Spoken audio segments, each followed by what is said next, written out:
What up? Welcome back to the episode 17 of the Campfire Pack podcast. Today we have a guest with us. It's Mr. Greg, Mr. Lowe, Coach Greg, the man that wears many hats. The guy. Look at him. He's right there. Yeah, man. Yeah. First guest on YouTube. Yeah, I guess the first guest. You are the first guest on YouTube. I appreciate that, man. I feel honored. He's also the third person over 30. Okay. Don't feel too honored about that, but you know. That's fine. Yeah. Golden age. Yeah, I don't want. That's not the golden age, bro. I feel like it shouldn't be the golden age. I'm still, you know what I mean, reaching my height, but you know. Fair enough. What would you like to tell people about yourself? Just a little quick summary. Who is Greg Lowe? Man, I don't know. Like, I'm a teacher, a coach, a entrepreneur. Oh, get that money. Business. All about the money. You know what I mean? Of course. You know, just all around nice guy. Nice. Until you mess with my money. He's technically my boss, so yeah, right. I'll have to watch what I say here. Yeah, don't get fired, bro. I'm not gonna. Okay. Just gotta make sure. Just gotta make sure. All right. So you ready to start the segment?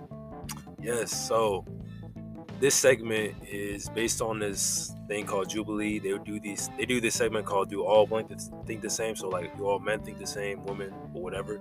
So we're doing like a similar thing. So our first statement is, I am better at expressing myself in other forms other than talking. So you would just say like you agree, strongly disagree. Okay. Whatever you feel. All right. Can I give like a scale of like 1 to 5? Like 1 is like I strongly disagree, and like 5 is like I strongly agree. Yeah. Can I do that? Yeah. All right. Cool. So with that statement. And I'm gonna for what? That one statement. What was the first one? I'm sorry. Yeah. I just got off of work, bro. I'm done. Like your brain just fried. My brain is fried. Don't talk to me unless it's in Spanish. I'm better at expressing myself in other forms other than talking. Like, I would say at 3. You know what I mean? Not really. I'm not. No. I am sometimes, but not really. I have to use my voice. You know what I mean? When I'm expressing myself, yeah. Are there any other like types of like communication that you would do, like art, music? I mean, I played like 4 instruments in my life. You know what I mean? I like to play the guitar, but once you become an adult and you have like a lot more responsibilities, especially as like a supervisor, you're taking care of people. You know what I mean? And there are people under you. You don't got that time, bro. So that's fair. You know what I mean? I was about to say like strongly disagree. I have like there's no other way for me to express my emotions to someone else other than talking. Like if I have to convey my emotions to someone, I would rather just say it to them instead of like do another medium. But if it's for myself and it's to make like myself feel better with my own emotions, I would definitely do it better through a medium like music than through talking. I was thinking like that too, because for me it's like I'm like slightly agree, because obviously when you're talking you could like fully express yourself if you're comfortable with doing that, but like I like to draw and like do art, and I write a lot too, so I'm used to like using that form of communication a lot, so I'm getting better with just expressing that side of me through that, but usually that's only for myself and not really towards other people. So with talking it's a lot more simpler because you just talk, and that's like pretty much it. Yeah, man. I notice like kids these days, like wow, young whippersnappers these days have real hard problems with just expressing themselves like outright. It's always like something undercover, you know what I mean? A lot of people be insecure. Yeah, and then you have to dig through those layers as a teacher, or even as like a supervisor that got like a whole bunch of teenagers that are lifeguards, right? You're always like, well, what's really going on? You know, I'm trying to find the why. Exactly. You know what I mean? So yeah, I get what you guys are saying. And then social media does not help with that at all. Yeah. It provides so many either good things or wrong things, and it makes you second guess your every second. Like even your emotions, you start second guessing because you're like, am I allowed to feel this way? Yeah. It's kind of crazy. All right, on to the second one. So this second statement is, saying that's how it's always been, or like it is what it is, isn't good for change. It's not, dude. It's not. I strongly agree. So that's a 5, dude. It's not. Like, I feel like, you know, it is what it is. Okay, you can say it is what it is in the strength that if the rules are set, for example, you have to be respectful for others, to others. It is what it is. That's the way it is. That's the way it should be. You know what I mean? But if it's something like, you know what I mean? Oh, that's a town that black people don't go into. It is what it is. No, that's absolutely wrong. You know what I mean? So I would say I strongly agree that that's not progress, and we need to all move into progress. You know what I mean? See, I would say the opposite, as in like it is good for change, because if you're bad at accepting change, like let's say something did change, and they're like, oh no, there shouldn't be this. Like there was a norm before this. We need to stick to that norm. Unless if you go with the mindset of like it is what it is, then you can allow yourself to make that change. Yeah. If I'm making sense. I see, like when I say it is what it is, I'm just like accepting the situation if I have like no control over it.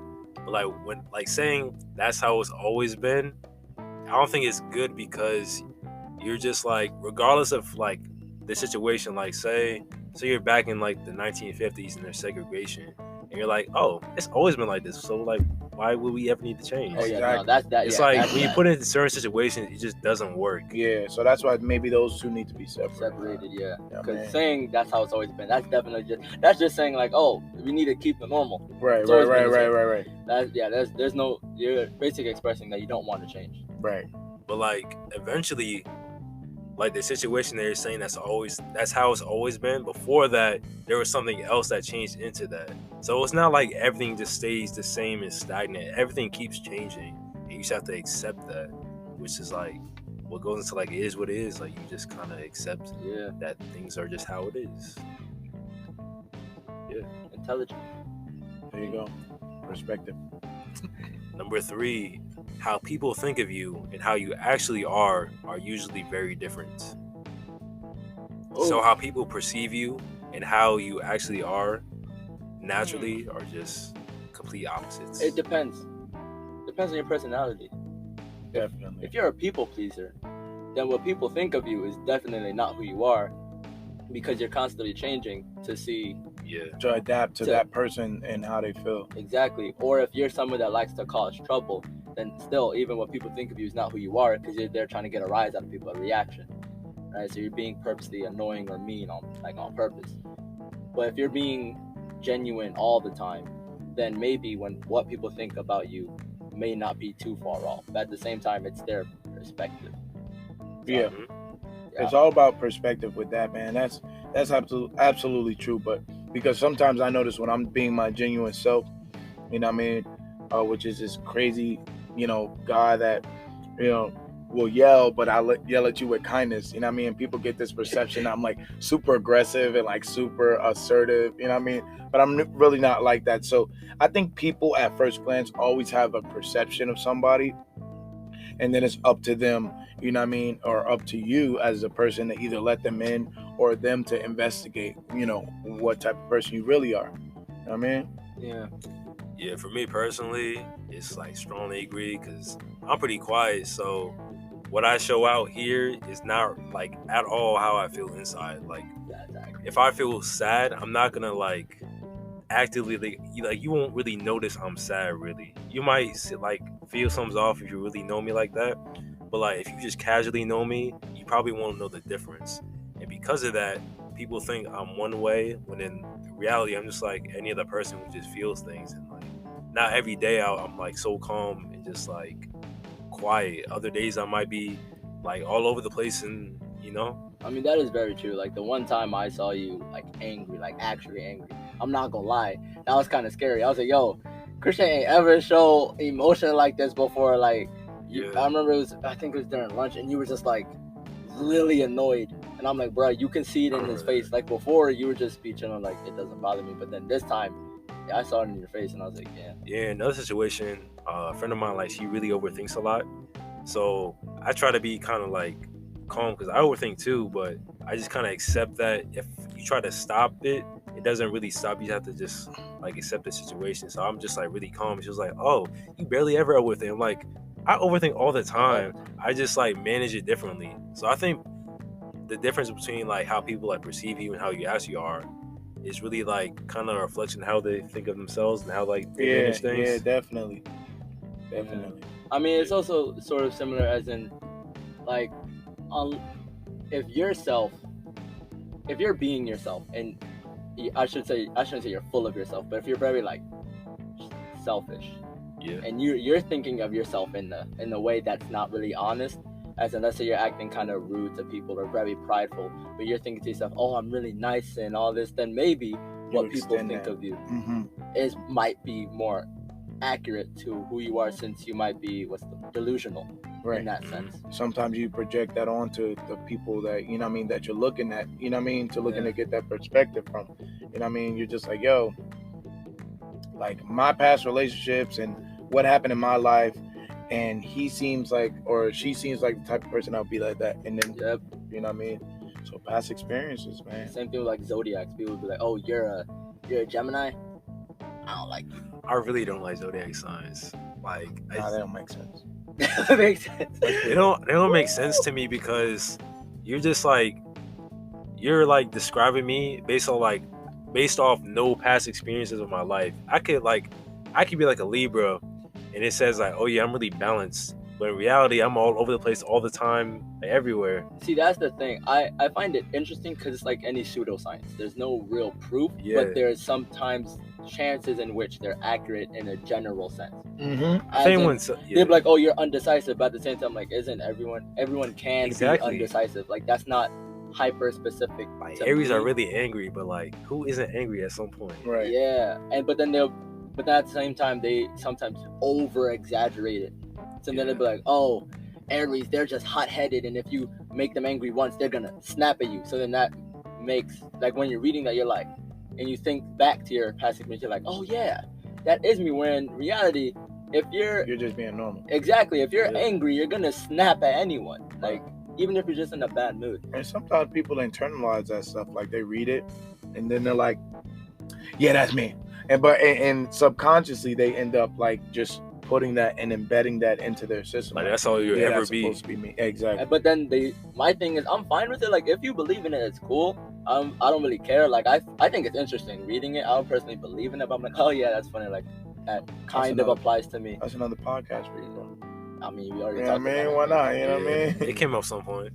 But there's it's called like Myers-Briggs test that I like a little bit more, because it, like, you put in kind of like what we're doing now, like, you strongly agree with certain statements, and it, like, based on that, it shows your personality test. Yeah, but it's not like this is who you are exactly. It's more like a roadmap to like the person you might be and the person you could be if you like take these things into consideration. The only reason why I don't like those personality tests is because, like I said, you might not know the true, like, actions of yourself.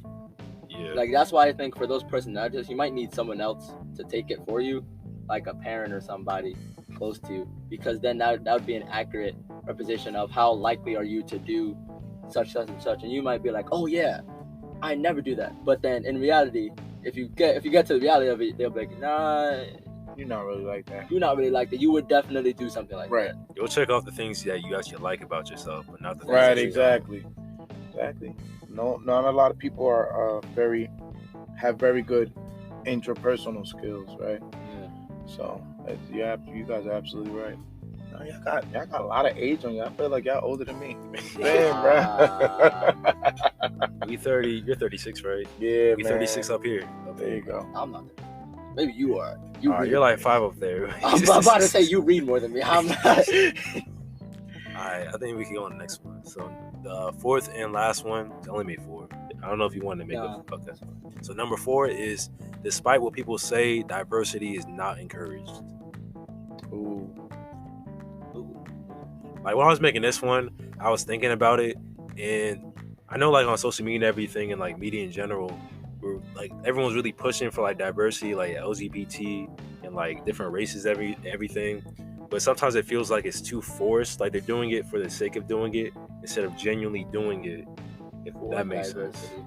So this was a discussion that we had with some of the older, the supervisors with kids, obviously. And they asked, like, you know how cartoons these days have a lot of like, they're showing a lot of like same-sex couples like, you know, or they have like transgender in the cartoons. And so the big discussion and the big debate was, would you like your kids to be exposed to that early? You know what I mean?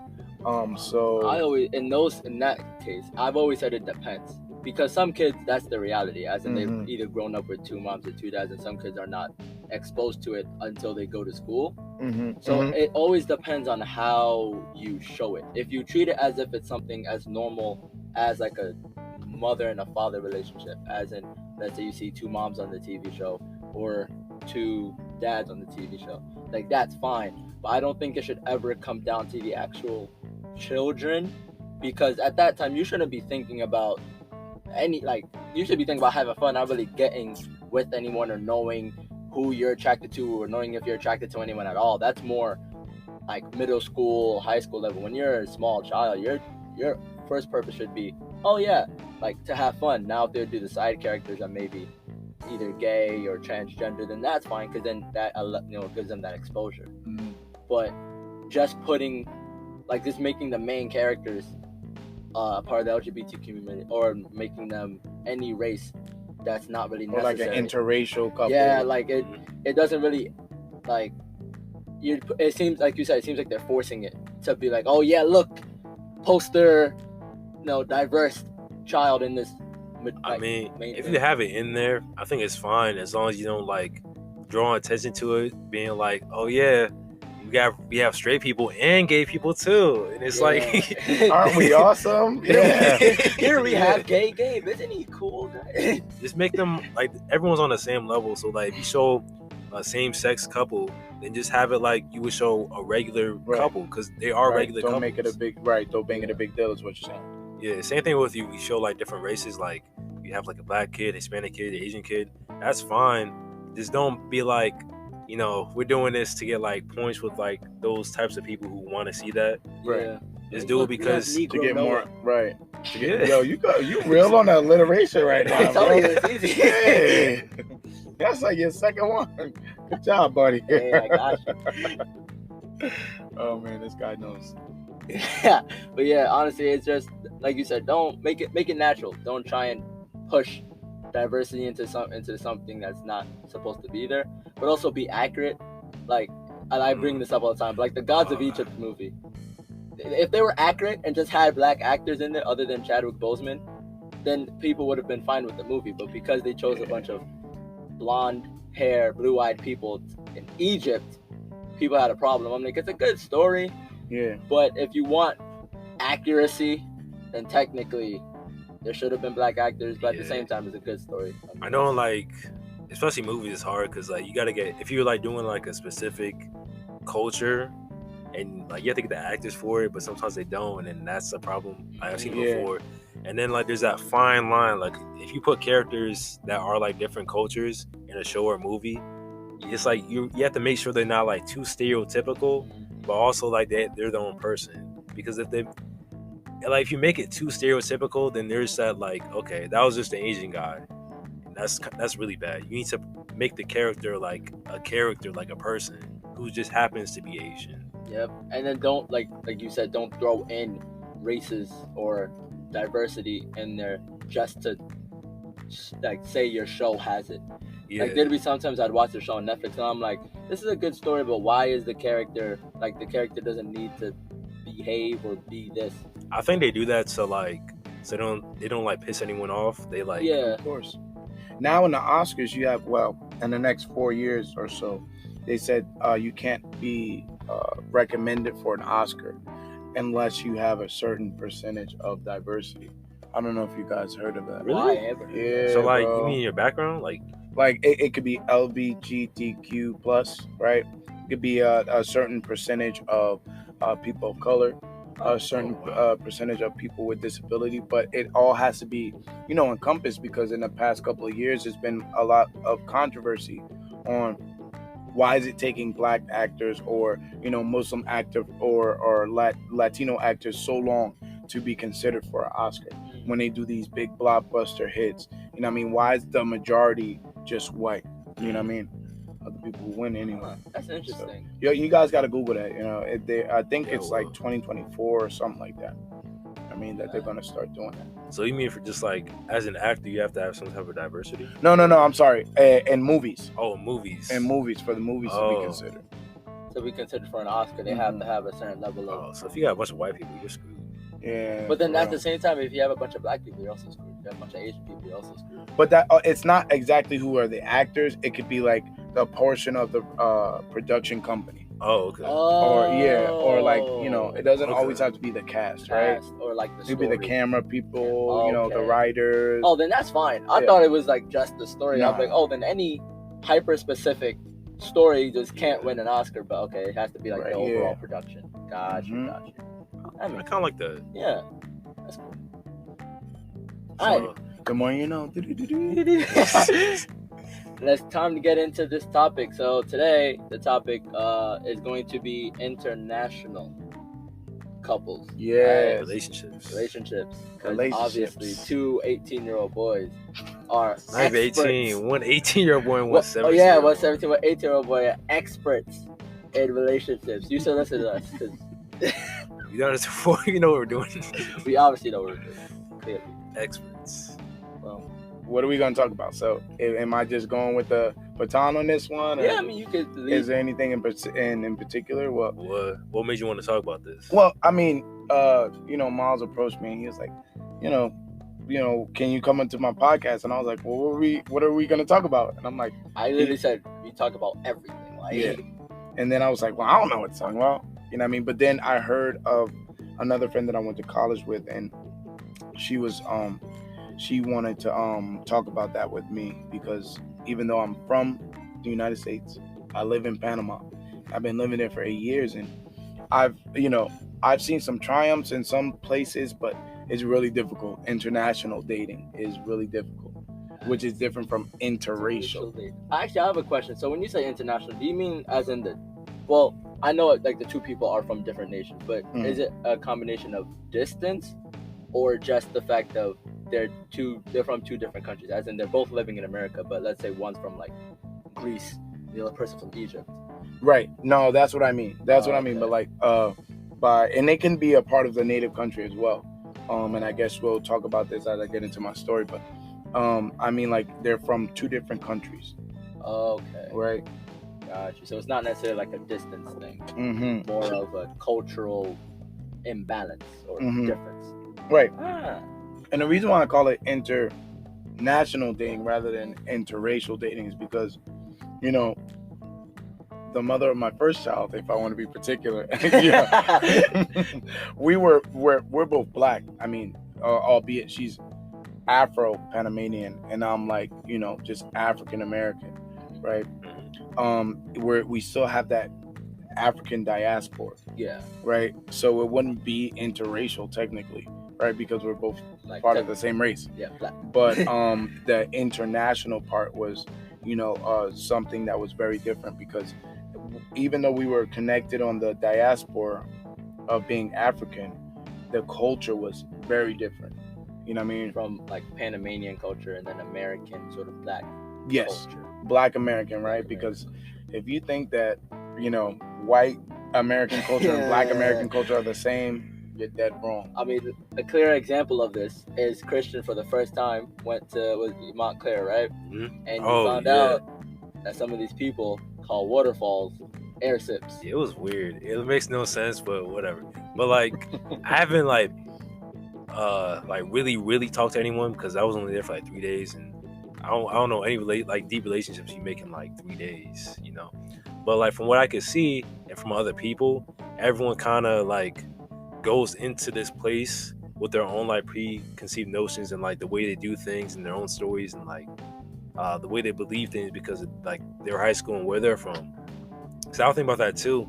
Like, because you're in different cultures, you might like view relationships, or you might view like politics, or just how you even like connect with people differently, because you live in different spaces and like everyone does different things. Even though the United States is kind of like its own melting pot, like someone from like Panama or Europe, like Greece, Asia, they might all do different cultural things. Like, I know in Asia, I think it's disrespectful to not have your shoes on in the house. They need to take them off. But here, it's like, you could like, some people have their shoes on anywhere. And it's like, even though it's like really little, it's still like a difference in culture and how it means in your household. And then sometimes those cultural habits that you grew up with in your home or in your country, with just like you said, like sometimes they can clash and not cause for like the best, like the little things would just be a nuisance sometimes. Yeah, I remember going to FAMU, and though I never stayed in the dorms, like it was a big, FAMU is one of the largest HBCUs in the nation, so it's a lot of kids. I think it was somewhere up 17,000 on this one gigantic, humongous hills and campus. And it was like a cluster, and people would fall into their clusters. They even had clubs based on that. Like they had the Northeast, right? They had the DMV, they had the Midwest with Chicago, they had the Florida, what was it, the 305, the Miami-Dade, and then they had the California, or like the West Coast. And it was just like, whoa. And the way they talked, the way they acted, completely different. I feel as though in a relationship too, that would probably not necessarily clash, but you just start seeing different things happen, how you go about treating different things. Like I remember with one of my ex-girlfriends, and she was Hispanic, and it was my birthday or something, and she wanted to do something specific. I can't remember exactly what it is, but she wanted to do something, and then for me, I was like, I'm like, I was like, I'm not used to celebrating my birthday like that. Mm-hmm. I was sort of like, normally my birthday is just like, oh, happy birthday, here's like a small little gift or something, like congrats on making it another year, maybe listen to some music, have fun, and then keep it pushing, unless it's like a milestone type of birthday. And since my family's Caribbean American, like my sister, she had a sweet 16, but even her sweet 16 was different because she decided not to necessarily have a party, but instead to go to Barbados and enjoy her time there. So right, in that sense, like when I was in that relationship and she wanted to celebrate my birthday in this particular way, I was up for it, but at the same time I was sort of like, this is kind of different to what I'm used to. Right. And international dating is a whole nother beast, right? So just to give you guys a background, I'm from here, but I moved to Panama in 2012. And I'm a teacher out there. I love it. I'm never coming back permanently. I come here in the summers in order to get my money. And to give me money. Right, and to give this guy money. But then I just make my way back down. The challenges, especially with the first mother of my child, was definitely cultural. And the birthday thing was one of the biggest things. We have a daughter together. And like, for me, I'm just like, okay, birthday cake, you know what I mean? A couple of streamers, you know what I mean? We have the kids over, boom, you know what I mean? But for her, and what I noticed for the whole culture in Panama is photo shoot. And that's for guys and girls. Like photo shoot. You have to have this big like arching balloon thing. And then you have to have like unnecessary bags for each kid. And I don't know. And it seems like excessive. And I've never been a birthday person myself, but that was a really big one. But going back onto the dating scene, it's one beast, because if you speak the same language, at least you got that, right? My girlfriend that I have now does not speak English. Oh, wait, she doesn't? She does not. She only speaks Spanish? Oh. Bro, that's a whole nother beast. So at least the first mother of my child had the English there. So if we would get confused, we could just use Spanish or English and we would melt it together, right? But the second one, the English, speaking, me only speaking Spanish to her and me not being, 100% fluid, was definitely a big thing. You know what I mean? If you guys can imagine, yeah. And so a lot of times we have cultural differences. Like I was like, oh, why don't you go over a mutual friend's house and, ask her for some clothes? A wrap. I guess so. It was the worst thing that I could have did. She thought I was dying, that I was trying to kill her. You know what I mean? It's like, it was just horrible. She didn't talk to me for like 2 days. I'm like, what did I do? Like, we do that, you know what I mean? Yeah. And it was just really, really tough. Wow, you know what I mean? That's interesting. So yeah. We're definitely gonna have an interesting conversation when we come back. I need to hear about this. Yeah, I'm about to say it gets crazy. deep. It gets deep. I mean, like I said, we have our own opinions about it. living in a town full of Hispanics and Black people. We don't haven't really have too many other races. Yeah. Or not even races, just ethnicities here. So I know it's gonna be an interesting conversation. Yeah. So see you guys after the break. Peace.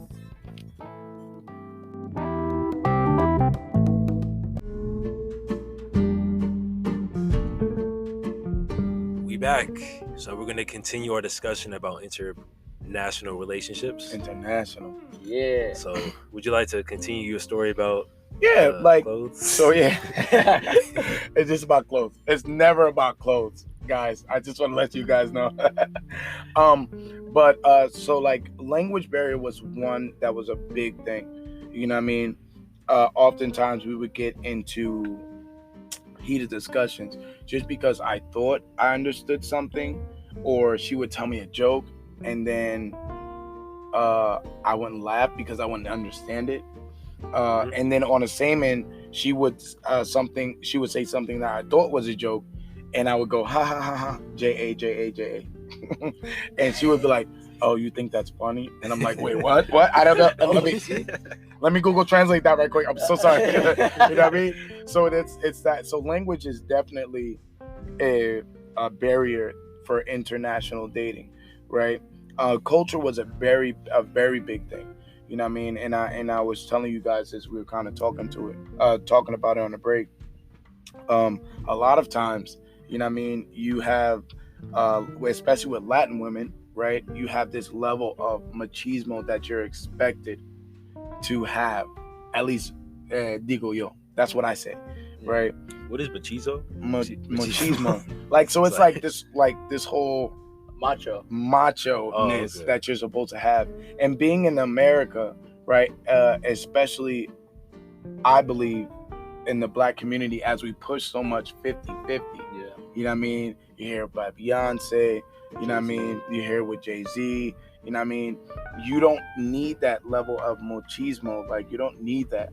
And so coming into a relationship where they expect that and then you don't like get to that, then a lot of times what I noticed, the women automatically try to take over, conquistar el hombre, right? They try to conquer the man. That's what it means in English.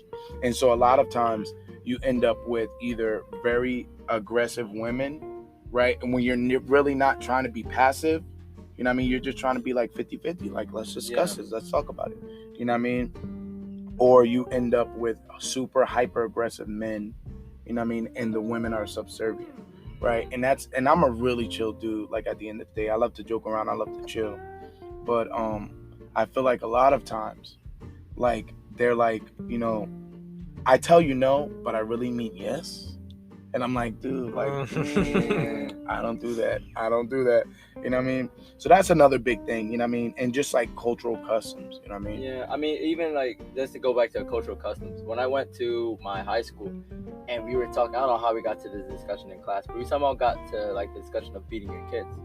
And how like, oh, would you ever beat your child or whatever? And I was like, I wouldn't, but as in, if my child did something that required a physical punishment, the mother will be the one to, you know, get the belt and, you know, do what she's supposed to do. Because that's how I was raised. Like, my dad ain't ever hit me, but my mom has, you know, disciplined me because I did something that needed to be disciplined. And, you know, that since I was raised that way is sort of normal for me, and I think it helped me in the long run, right? And I shouldn't say I'm grateful for it, but, you know, it helped me. Whereas in that class, they were talking about, oh, I would never, like, that's child abuse and it's going to lead to mental, like, damaging in the future. And I'm thinking, stress. Yeah, and a bunch of stress. And I'm thinking, I understand where they're coming from, but at the same time, it's not connecting. So I can only imagine that'd be a struggle in a relationship with, like, and the couple has kids, and one parent is thinking, oh yeah, it's okay to beat our child, and the other parent is thinking,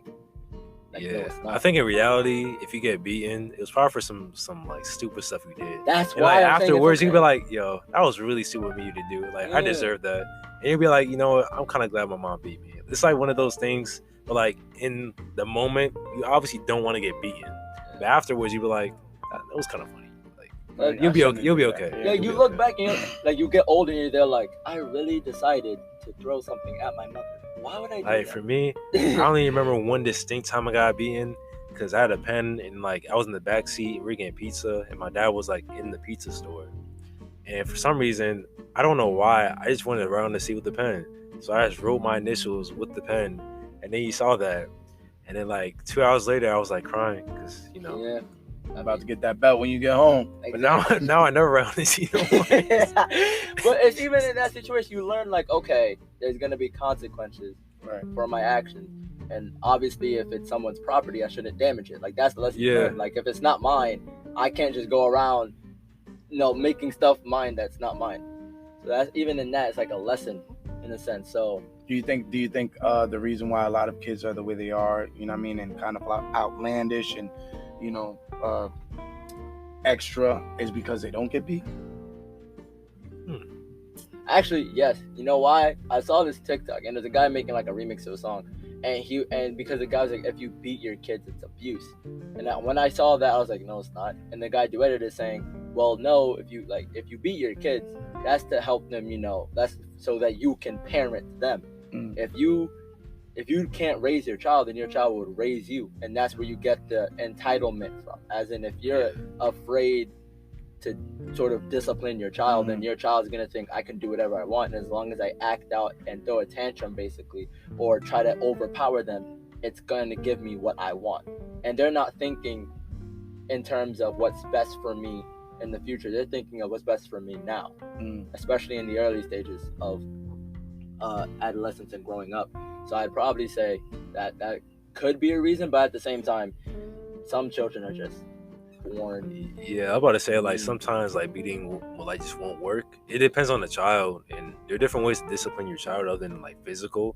So it's like one of those things. It's like there's no right or wrong answer. It's just like that gray area. You have to just know the context of like who, like the child you are dealing with, like your child. Yeah. But going back to what you said about like 50-50, like trying to be like a man and then trying to like balance that with a woman and like trying to get that balance. I noticed that like a lot on it's That like doesn't work. yeah on like social media, trying to balance that out. But it's like you're trying to be like more feminine and masculine and try to balance that out, but then some people, like what you said, you get hyper aggressive men or like hyper aggressive women, and then you just have to. It doesn't work. There's no such thing as 50-50.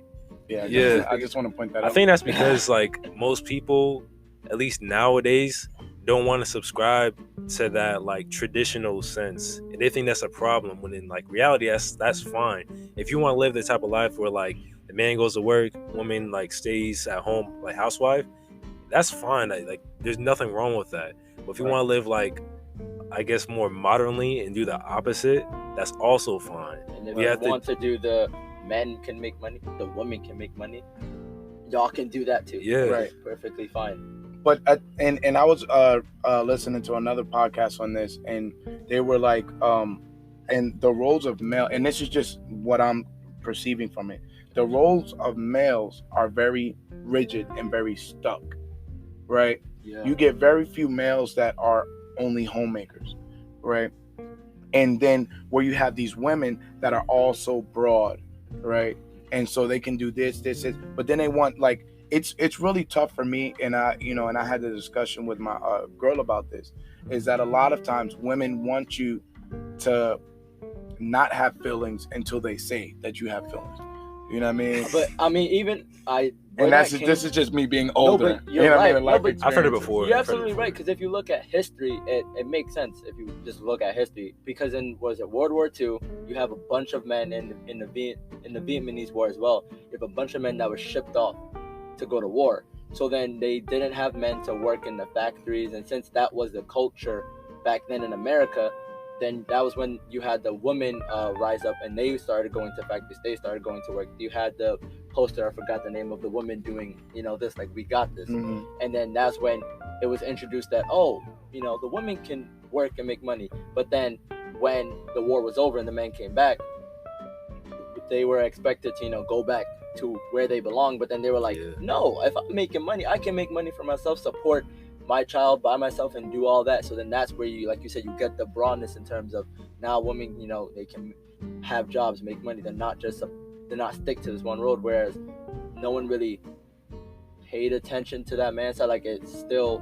stayed the same of you have to go to work, you have to be the provider, provider. Whereas that's sort of changing now slowly, as in you are starting to see more either stay-at-home dads or just men that show their emotions more. But even so, like through social media and all that, the majority of women hate it. Yeah, like you get called a simp, or you're not as manly, or a simp. Sympathetic? No, It means sucker. What is it? Sucker for? It basically means like you do everything like for a woman or something. Like you like compromise like your beliefs and like your boundary, everything, just for a woman. Yeah, it's tough, man. It's definitely tough to balance. Because I was thinking of like in the pregnancy stage, right? And then when you have the kid, you got to think about it. If the woman can't work because she just got out pregnant, she just had a baby, right? And then what's expected of the man, right? He's expected to go work his 9 to 5 or whatever it may be, come home. And I understand the woman is tired. The woman is, exhausted. She was just with the baby for the whole day. Maybe because she doesn't have a nanny or something like that. Not everybody's privileged. I mean, and then you as the man are expected to come home, get the baby, carry on the baby, and then not only that, but help them with, until you fall out and then you wake up and do it again the next day. You know what I mean? But like that's the reason why I don't get why businesses use the excuse of paid, what's it? Paternity? Yeah, paternity leave. Because I'm like, what if the man needs to have a paternity leave to do what you said, to be there to support his wife and to support his child and all that. Like that argument to fire women doesn't make sense, because I'm like, men could take paternity leave too. So like that was a good point to bring up. Yeah. You talked about before like feelings and like how women don't want you to have feelings until like they do. Yeah. Until they do. And then it's like a thing on social media and just like the internet. It's like toxic masculinity. Everyone's against it. Like show your feelings, that type of thing. But it like in reality, like, do you really care though? Right, exactly. That's so true. Like if I told you how like I could be having the worst like life ever. I'm going through it. I lost my job. College ain't going well. I lost my girl. And I just tell you all this, and like, do you really even care? That's the thing. Like you be on not even you can be on FaceTime with somebody, you're talking to them, and they're like, oh, how are you? And you're like, you know what? I'm actually this, and you show your. Like, I'm actually not good. I'm not good, and you say, and they're like, oh wow. Or what is a common phrase, right? Man up.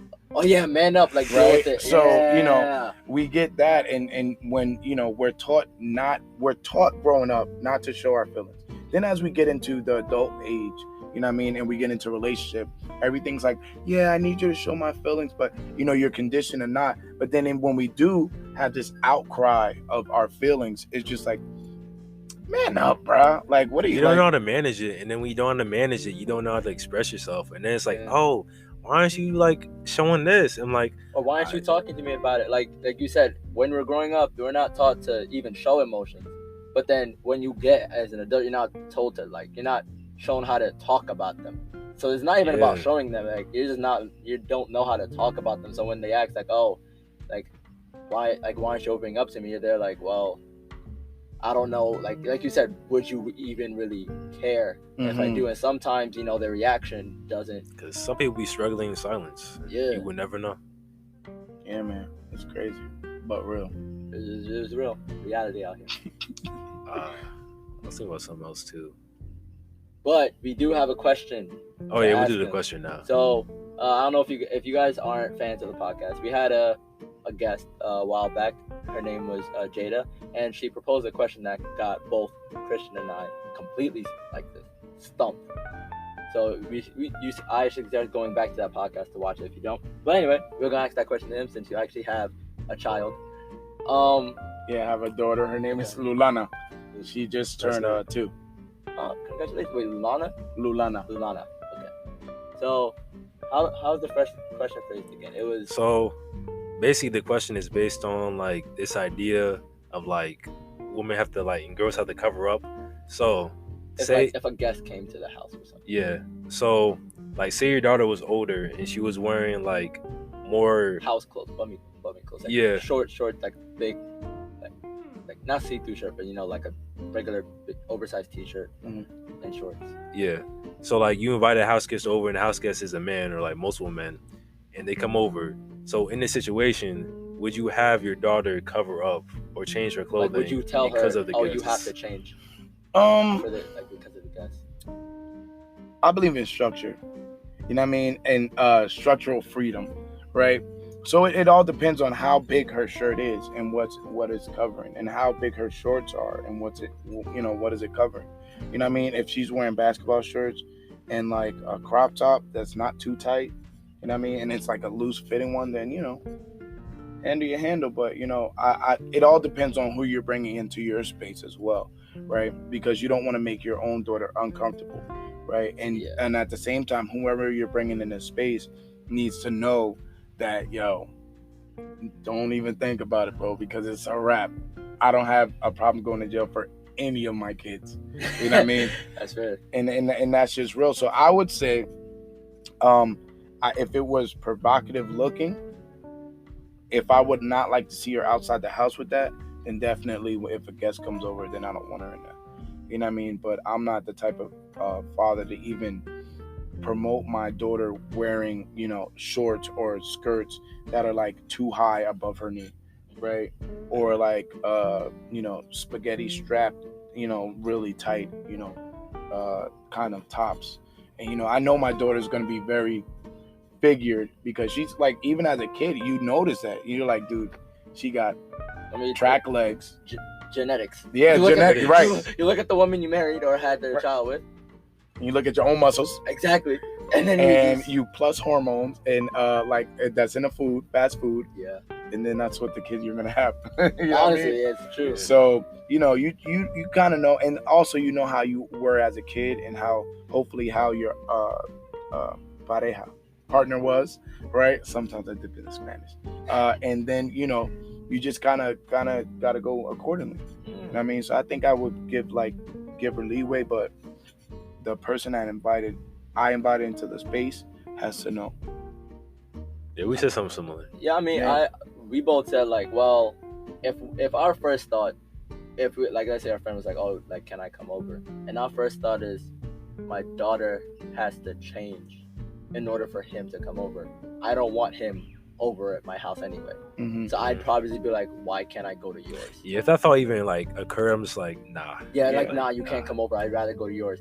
And then even if it gets to the point of can I please, let's say I don't have a house, can I please come over? Then if I do feel as though my daughter would have to change what she's comfortable in, I would try and explain in the best, most sincere way I can as to why.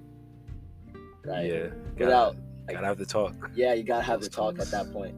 Yeah. I actually thought of another question too. It just popped in. So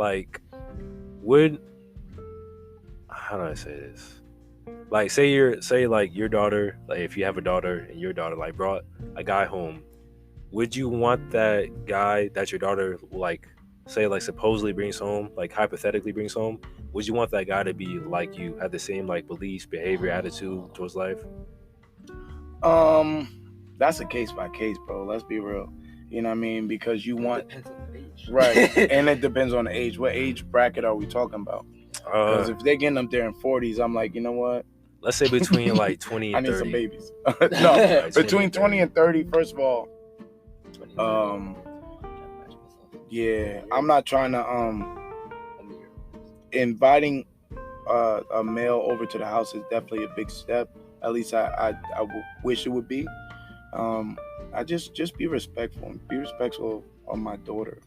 I don't mind effing little N-words up.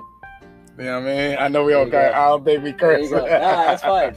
You said it well. Yeah, I just mean if that was you, think of you at that age. Would you want your daughter to date someone like you? I would want them in the same range of socioeconomic status. If not, then I want them to be looking to move forward in that. So they're on the come up, basically. Yeah, they got to be on the come up. And you can start from zero, that's okay. But I don't want my daughter to be a come up, right? Yeah. And normally in Panama, when you speak English, you're automatically a come up, right?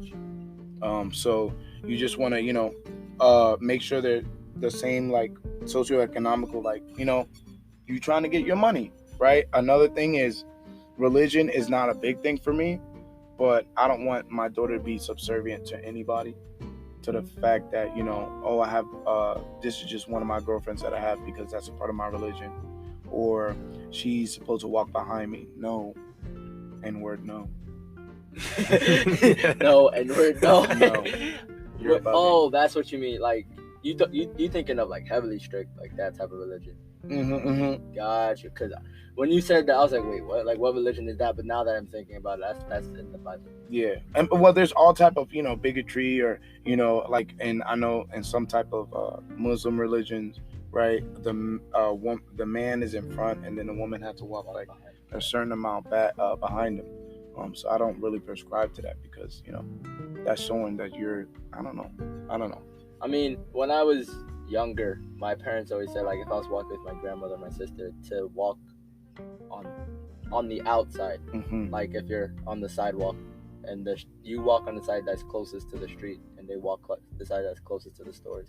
And I was like, that makes sense as to why, but at the same time, I didn't really care. I was like, I want to walk at my speed. So, bro, but you got like super long legs. Exactly. That's why I didn't care. That's the main problem with being tall, is trying to walk like. Walking with people who are like shorter than you is a struggle sometimes. That's a struggle.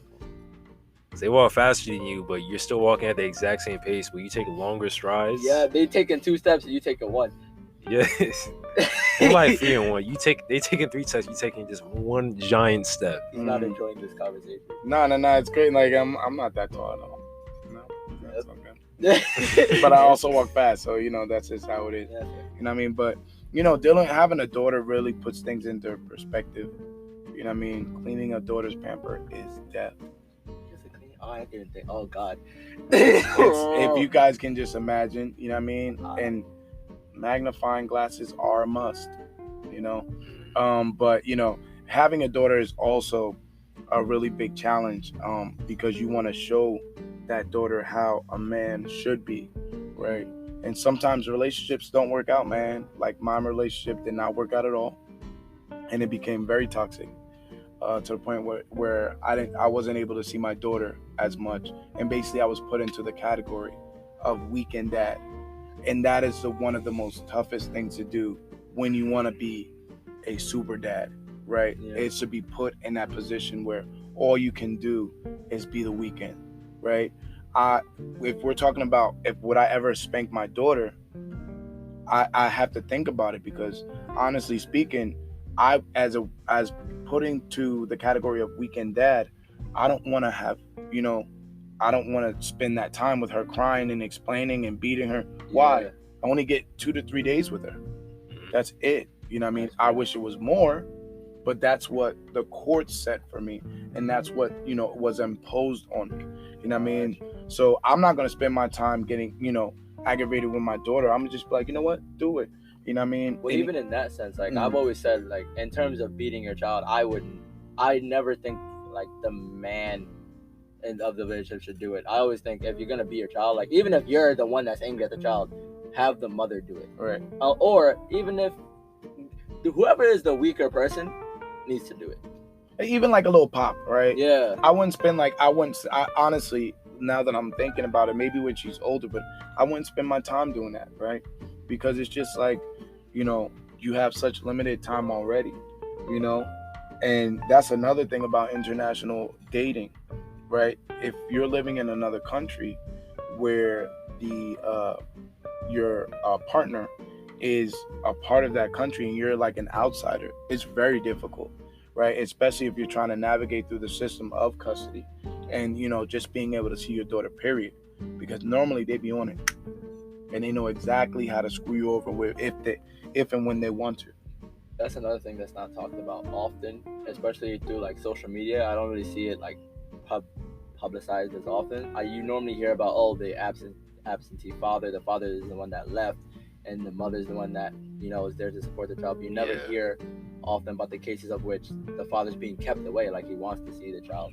I've heard stories about that, and it seems like a tough process, because especially if like you have a partner who's not cooperating with you, then it's almost impossible to like, at that point, like the partner isn't the priority, it's the child, and you just want to spend time with that, because that's like that's a human being you made. Like, why wouldn't you have some type of connection with that? Right. But like when you have like the court and law, and then people trying to like take that away from you, it could be like difficult, especially when people like turn the narrative. Damaging. Yeah, it is. And when you're young, and when the kids are young, it's like hopefully you move past it, and it's a lot better. But it's even harder when they're older. You know what I mean? The drama that happened between my ex and me was when the baby was young, but it was still terrifying for me. I wanted to see my daughter grow, and here I waited 8 months of her life before I even got pictures. And so it's I don't think we take a real look at females keeping the male of the relationship away from the trying to parent. Right? We don't take a good look at that, and that's a shame, because society, and this is another thing about 50-50, right, automatically sides with the female no matter what. And that female can legit just be looking for money and genetics. I think also I've heard of like some women who just think they could like take on like both roles, like dad and mom at the same time, when like in reality it doesn't work. Like it's too hard. Like you can't single parent a child, but I feel like it's always better to have like a dad duality. There. Yeah, because you need both sides. You need like for both genders too. You need like the mother to do the nurturing, and then like the father maybe doing the disciplinary type of stuff, or like teaching them vice both. versa. Or right. You just need both, so you can see both perspectives. Like you said, you want to show your daughter how a man should act in a healthy relationship, and what she should expect from a man, not the opposite, or like not what she ever sees on social media and things like that. Or if you were to have a boy, you want to show him how a man should act, and not what he sees on social media and things like that. It's probably really hard to show like how a boy to be a man when you're like a mother, like a single mother. Yeah, like of course they do their best, and same thing with the single dads, that they do their best. Yeah. But it's you kind of need the other. It's different when you're literally a mom than when you're just a dad trying to be a mom. Yeah. Right. Yeah. Another thing that I just thought about international dating is when you have kids. It's very difficult, right? Because again, with the customs, sometimes like when my daughter was first born, I noticed that she had like a red thing around her wrist, or sometimes around her ankle, and I had no idea what that was about. Right, but apparently it's something cultural to all Latin America, and because the relationship of my ex and me weren't steady at all, or that is to say it was zero relationship. I wasn't told, and so the current girlfriend that I do have, and she's about to have a kid, I know it's gonna be a struggle. One, because I'm gonna be trying to speak to the baby in English and her in Spanish, right? Another one is like, well, what do we do? Are we getting him christened? Do we even go to church like that to do that, right? Are we gonna do some kind of Santeria ritual or purification ritual? Are we still gonna do the red band? It's and then how that kid grows up, what are they gonna prescribe to? Will my kid be more Afro Latino, right? Or will they be more like, I'm just Latin and that's what I am? Yeah, that's cultural identity crisis. I mean, I would think the way to get through, I wouldn't really know, but just theorizing here is to sort of just communicate and listen, especially listen and communicating with each other. It's probably would be like the most right thing to do, so that you, like you said, so that okay, this is how you want to operate, and then she knows this is how you want to operate, and you can kind of come to a census of, okay, this is where we should go. Right, when you got the opportunity, because it ain't always there, bro. It ain't always there, Yeah, honestly, this is a good podcast, a good episode. Thank you for sharing your story. Really appreciate it. Do people still dab? I don't know. No, they don't. Someone out there. He said sit up. But But yeah, seriously, we thank you for sharing your story, and hopefully the people out there, if you are in a situation like this, or hopefully this helped and someone you can relate to. And Put the comments below, man. This is the first one. Yeah. Comments below. Do you agree what I said? Do you disagree? Are there more challenges? Do you agree? Disagree? Tell us what you know. DM us. Again, as at the Campfire Podcast on everything: Instagram, Twitter, YouTube. You'll probably see a slide at the end of this with all of our socials. So yeah. Yeah, like, support, subscribe, comment, all that. All that. Hopefully you enjoy, and we'll be back next week. Anyway, see ya. take it easy.